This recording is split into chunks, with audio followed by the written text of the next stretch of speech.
Good morning student. Yesterday we have learned topic number 10.4. Today we are learning topic 10.5. Correct measurement of length. Length के measurement कैसे correct हम कर सकते हैं.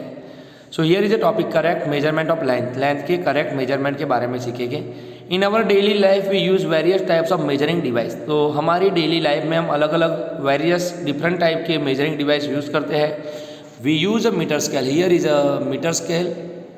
And side में जो है 15 सेंटीमीटर की एक स्केल दी हुई है और जो बड़ी वाली है it is called a metre scale, जिसके ऊपर 100 सेंटीमीटर तक लाइनिंग हो it is called a metre scale, और जिसके ऊपर 15 सेंटीमीटर तक लाइनिंग हो it is called 15 centimetre scale.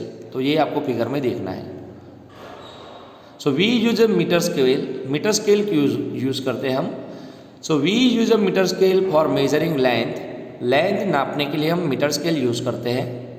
A tailor use a tape whereas a cloth merchant use is a metre rod. तो टेलर जो होता है दर्जी का जो काम करता है यूज इज अ टैप, वह टैप यूज़ करता है. तो टैप इसलिए यूज़ करता है कि टैप मोड़ने में उसको आसानी होती है टेलर को, जिससे आपके नेक का, शोल्डर का, आपकी वेस्ट का, सबका वो मेजरमेंट ले पाए इजीली उसको मोड़ के भी. So tailor use is a tap. ये टैप जो होती है उसको हम मोड़ सकते हैं, प्लास्टिक की बनी हुई होती है. Whereas a cloth merchant use is a metre rod. जबकि क्लोथ मर्चेंट जो होता है कपड़े का जो व्यापारी होता है मीटर रोड, एक मीटर का सरिया होता है या लकड़ी का लंबा टुकड़ा होता है वह यूज़ करता है. So for measuring the length of an object, कोई भी ऑब्जेक्ट की लेंथ मेजर करने के लिए, मेजरिंग मतलब उसको नापने के लिए, उसको मेजरिंग करने के लिए you must choose a suitable device. उसके लिए हर एक लोग अपने हिसाब से सूटेबल डिवाइस यूज़ करते हैं. You can not measure the girth of a tree और the size of your chest using a metre scale. तो मीटर स्केल से आप गर्थ ऑफ द ट्री और the size of your chest से हम metre scale से use नहीं कर सकते क्योंकि मीटर स्केल मुड़ नहीं सकती है. So we can not use metre scale for using our size of the chest. For instant measuring tape is more suitable for this. इसके लिए हमको मेजरिंग टैप यूज़ करनी होगी जो टेलर यूज़ करते हैं. फॉर स्मॉल मेजरमेंट, छोटे छोटे मेजरमेंट के लिए, such as the length of your pencil, you can use a 15 centimeter scale from your geometry box. तो पेंसिल की लेंथ या आपकी पेन की लेंथ या आपके कोई कागज़ का पेपर का टुकड़ा है, चॉकस्टिक है या डस्टर है, ये सब की लेंथ मेजर करने के लिए आप क्या यूज़ कर सकते हो? 15 सेंटीमीटर स्केल जो आपकी ज्योमेट्री बॉक्स में होती है वह यूज़ कर सकते हो. So in taking measurement of a length we need to take care of the following. तो नीचे दी हुई चीज़ें जो है उसको हमको फॉलो करना है कोई भी चीज़ को मेजर करने के लिए. सो हमेशा हमको कोई भी चीज़ मेजर करने के लिए क्या क्या चीज़ें ध्यान में रखनी चाहिए. स्टैंडर्ड 5th मैथ्स में भी आप सीखे हुए हो, जिसके अंदर कैरेट की लेंथ, एज इट इज़ मोमबत्ती की लेंथ, वो सब नापने का एक चैप्टर था, उसके अंदर लेंथ के बारे में आप सीखे हुए हो. वही चीज़ आप साइंस में फिर सीख रहे हो. So first of all, place the scale in contact with the object along its length as shown in figure 10.7. तो फिगर 10.7 में जैसे दिखाया हुआ है उस हिसाब से पहले तो स्केल जो होगी उसके जीरो वाले हिस्से को आपको, कोई भी चीज़ है, कोई भी ऑब्जेक्ट है, उसके एक छोर पे रखनी है. सो आपकी स्टील की अगर स्केल होगी तो उसके अंदर जीरो नहीं होता है, डायरेक्ट जीरो से ही स्टार्ट होता है. जबकि प्लास्टिक स्केल होती है उसमें आपको थोड़ा सा डिस्टेंस छोड़ना होता है. प्लास्टिक स्केल में आपको थोड़ा हिस्सा छोड़ना पड़ता है, जबकि स्टील की स्केल में आपका यहाँ से स्टार्ट होता है जैसे फिगर में दिखाया हुआ है. Understand? So place the scale in contact with the object के कांटेक्ट में रखना है along its length as shown in figure 10.7. In some scale the ends may be broken. कई बार स्केल में हमारा एंड, उसका एक हिस्सा, उसका छोर जो होता है वह टूटा हुआ होता है.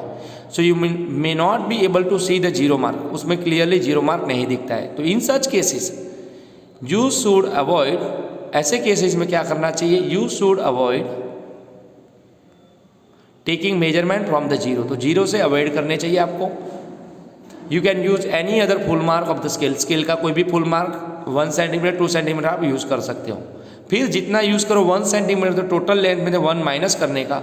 अगर 2 सेंटीमीटर से आपने स्टार्ट किया तो टोटल लेंथ में से आपको 2 माइनस करना होता है. Mean then you must subtract the reading of this mark from the reading at the other end. तो दूसरे एंड से जो रीडिंग हो उसमें से इसको सब्सट्रैक्ट करना है, मतलब कि उसमें से माइनस करना है. For example in figure 10.8b की हम बात करें, so the reading at one end is 1 centimetre and the other end is 14.3. You can see here. So यहाँ पे एक साइड का रीडिंग है 1 सेंटीमीटर एंड अनदर एंड का रीडिंग है 14.3. You can see it clearly. So one end first से हमने start किया क्योंकि हमारी स्केल थोड़ी टूटी हुई है यहाँ पे, और अनदर एंड है 14.3. तो 14.3 में से हम 1 को सब्ट्रैक्ट करेंगे, माइनस करेंगे. So see here. So for example in figure 10.8b the reading at one end is 1 and another end is 14.3 centimeter. Therefore the length of the object, तो ये ऑब्जेक्ट की लेंथ क्या होगी 14.3 minus 1 is equal to 13.3 centimetre. So हम ऐसे उसकी length measure कर सकते हैं. Then third one, correct position of the eye is also important for taking measurement. Correct position of eye, तो हमारी आंखों की पोजिशन भी एकदम करेक्ट होनी चाहिए मेजरमेंट लेने के दौरान. Your eye must be exactly in front of the point. तो जो भी पॉइंट से हम मेजरमेंट लेना है हमको, उसके ऊपर ही हमारी आंखें होनी चाहिए. हमको साइड से मेजरमेंट दोनों साइड से नहीं लेना है, हमको स्केल के बिल्कुल ऊपर नज़र गड़ाए रखनी है. So your eye must be exactly in front of the point where the measurement is to be taken and shown in figure 10.9b, जो पीछे फिगर में दिखाया होगा. सो बी पोजिशन है वो उसकी करेक्ट पोजिशन है, जबकि A and C are not correct position. You can see in this figure. So here B position है बॉय की, it is right position.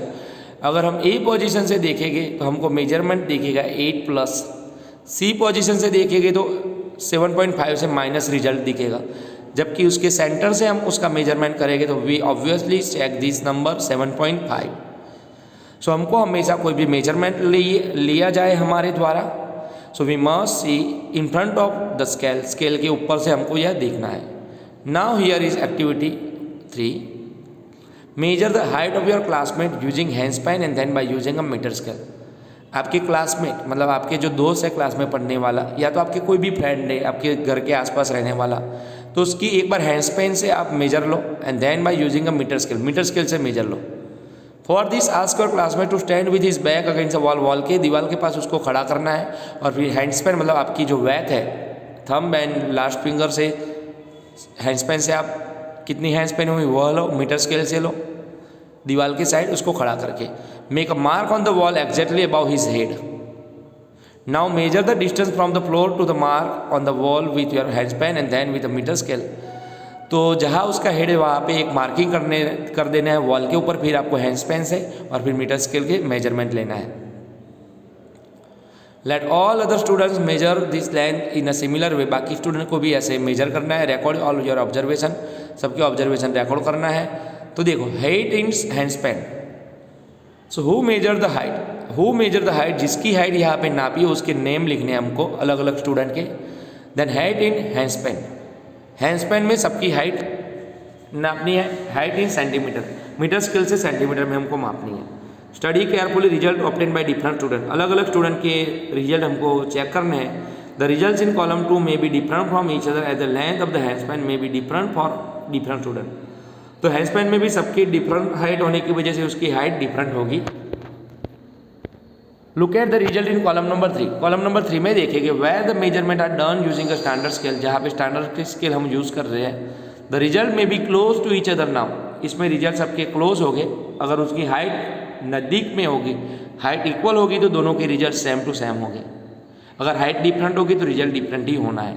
So the result may be close to each other now, but are they exactly equal. क्या equal है? If not, अगर नहीं, why do you think there is a different. उसका different क्यों है? After all everybody is using the same scale and not different handspan. सबने same scale use की, handspan भी डिफरेंट थे. This could be due to small errors in taking observation. मतलब इसमें ऐसा था कोई एक ही लड़के की हाइट अलग अलग स्टूडेंट को हैंडस्पैन से नापनी है.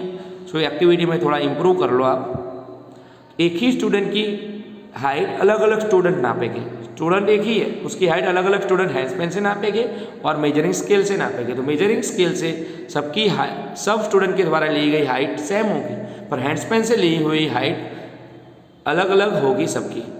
सो after all everybody using the same scale and not different handspan. This could be due to small errors in taking observation. अगर उसका आंसर चेंज होगा तो ऑब्जर्वेशन में थोड़ी बहुत एरर मतलब मिस्टेक होगी. In higher classes we will learn about the importance of knowing and handling such errors in measurement. तो आगे के स्टैंडर्ड में आप लोग हायर क्लासेस में उसका इंपॉर्टेंस हैंडलिंग सच एरर, या एरर का हैंडलिंग मेजरमेंट का, वो आप आगे के स्टैंडर्ड में सीखोगे. And next topic measuring the length of a curved line. Curved line मतलब जो राउंड शेप में हो. सर्कल हो, सेमी सर्कल हो, उसकी अगर मेजरिंग करना हो तो हम कैसे करेंगे, we are learning tomorrow topic number 10.6। Okay, तो यहाँ जो समझाया वो आप अच्छे से लर्न करो और समझो। इसके रिगार्डिंग कोई भी वर्कबुक में क्वेश्चन आंसर है तो you can fill yourself also. मैं जब भी उसकी PDF भेजूँ तब आप चेक कर सकते हो। पर अभी आपको एक्टिविटी के लिए, डेली होमवर्क के लिए डेली का डेली आप वर्कबुक को ओपन करके उसमें से जितने आप क्वेश्चन आंसर समझ पाओ वो आप लिखते रहना। Okay, thank you all of you.